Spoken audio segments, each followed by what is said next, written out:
தூத்துக்குடி மாவட்டம் கோவில்பட்டி அருகே தனது இடத்தில் பூங்கா அமைப்பதை தடுக்க முயன்ற பெண் மீது தாக்குதல் நடத்திய சம்பவம் அப்பகுதியில் பரபரப்பை ஏற்படுத்தியுள்ளது.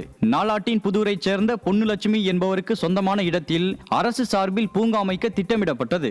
இதை எதிர்த்து பொன்னுலட்சுமி நீதிமன்றத்தில் வழக்கு தொடுத்த நிலையில் மீண்டும் அரசு சார்பில் இவரது இடத்தில் சுப்புராஜ் என்பவர் பூங்கா அமைக்கும் பணியை துவக்கியுள்ளார். இதை தடுக்க முயன்ற பொன்னுலட்சுமியை சுப்புராஜ் மற்றும் சிலர் சேர்ந்து தாக்கியுள்ளனர். கொள்ளை மாடல் திமுக அரசு தனி நபரின் இடத்தை ஆக்கிரமித்து பூங்கா அமைக்க முயற்சிக்கிறது என மக்கள் குற்றம் சாட்டியுள்ளனர்.